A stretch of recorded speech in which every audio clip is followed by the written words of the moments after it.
What's up, boys? It's Absolutely Alpha here, and welcome back to another Hypixel UHC video. Today's video is going to be the start of, I guess, a new series, because I feel like a lot of people could make use of this information. When I make my normal trapping content, I don't really delve into why I do what I do, but when I see others trap, I see a lot of not necessarily mistakes, but just inaccuracies that I think this series could help fix. To give kind of a non-trapping example, UHC as a meta has just been kind of solved, especially take for example 1.8 enchanting. There is a method to enchanting to guarantee you get the best possible gear. You get enchants immediately, you have your books. If it's a fire on game, you're checking for a fire spec sword every single time. Then you're checking your books to see if you can get sharpness or protection. Then you'll check your diamond sword, your diamond pieces. Then you reroll with a bow when you're not going to use your bow anymore. Maybe enchant an armor piece to reroll like an iron one, and so on and so forth. And there's a solved meta for that. In the same way, there's a solved meta for trapping too, pretty much.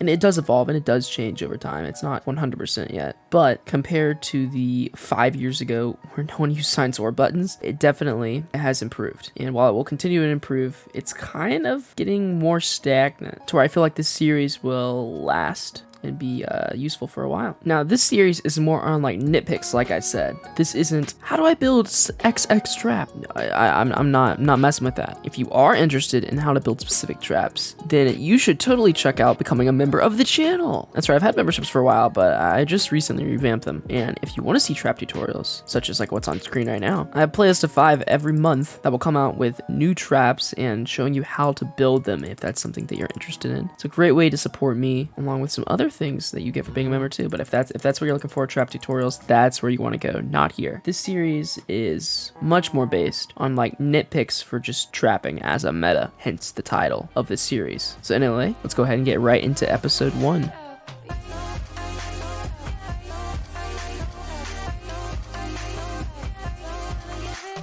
Ladders. Over the years, there's been quite a lot of ways once you've trapped someone to go down and get their loot.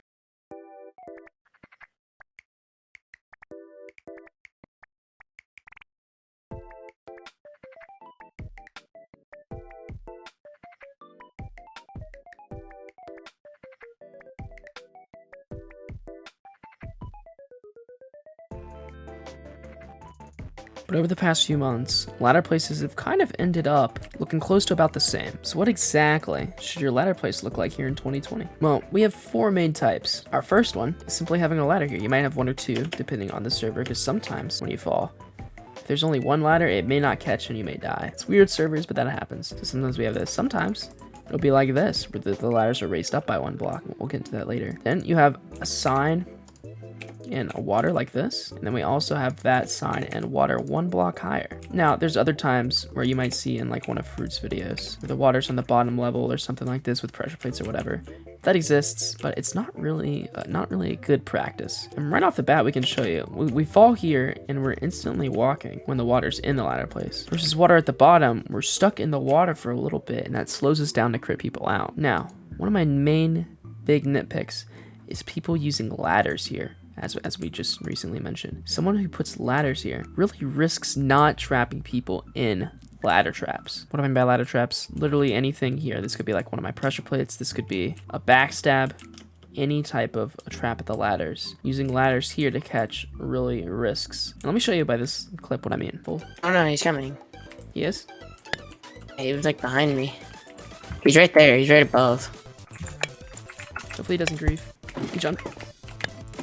Oh, he knows what it is. He knows what it is. Now, you might be thinking, Alpha, if ladders are really this bad, why do people use them? Well, there's 2 reasons. 1 is sometimes people are too lazy to get water buckets, so they use this. And 2, a good trap that you can do is placing pistons here to push up the pistons to break the ladders. If we had a water bucket here, the water goes everywhere and this trap doesn't work. So this is your one excuse to get away with using ladders, is if you're gonna do this. So do we place our water on this level or 1 higher? Well, I'm gonna go ahead and explain the purpose of both. So this was the traditional way of doing it. And the idea here is pretty simple. You're just falling through, blah, blah, blah, etc., etc.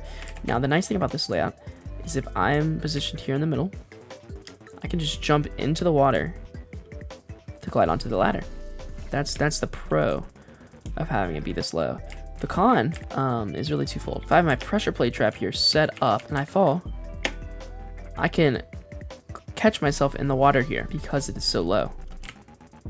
And that is why I don't really favor this setup as much anymore. In the same way, if this is going to be a backstab, you could also catch yourself.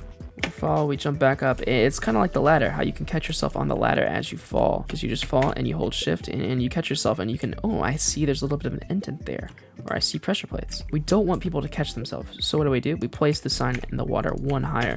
Now, you jump up, nothing happens, you can't get up. So this is a superior way to actually get people in these traps, because if someone actually like jumps down, they are now guaranteed to trigger either trap, no escape. Now, the problem with this, and the reason that people don't always do this, is because I want to go bait. I'm baiting, boys. This is great. I'm getting up. You have to take the extra time to place a block here and go up. And if you're not in creative, you actually have to like break this block rather than insta break it.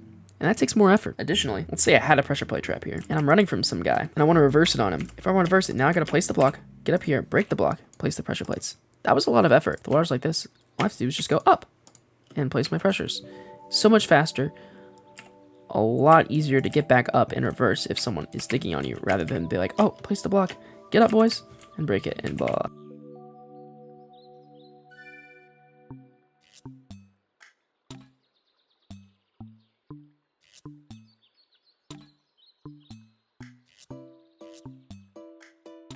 The same thing with having a ladder here, or having the water here. If you put a ladder here, and someone comes down this way to your backstab from the ladder side, having this ladder here, which lets you get up super easy, also lets them get up super easy.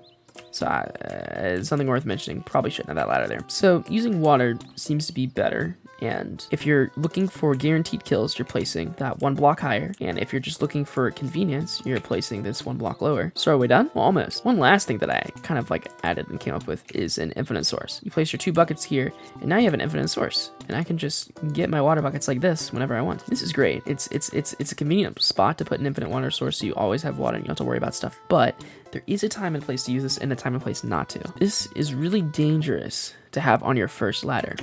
If this is our ladder from surface, and we're going down to our main crit out, putting this here, especially if you have a backstab, really if you have a backstab, can be quite dangerous. Because all someone has to do is if they're like digging around, they break like one block, and now the water's like everywhere. But if we were to have just one source of water and people start breaking blocks and stuff, it takes a lot longer for that water to get to us. So I'd highly recommend not placing your infinite source on your top layer. You're gonna want to wait and just leave it empty until you've, made another set of ladders for backups, and then that's when you place the infinite water source. Just not on your first layer, because it can result into problems. I've run into that many a time. But yeah, I think that is gonna go ahead and cover our first topic here. The kind of point that you want to get from all this is that you don't really want to use ladders. You do want to use water. And the height of the water depends on whether your priority is securing the kill or comfort for yourself. So I hope that brings some clarity to how you make your ladder places.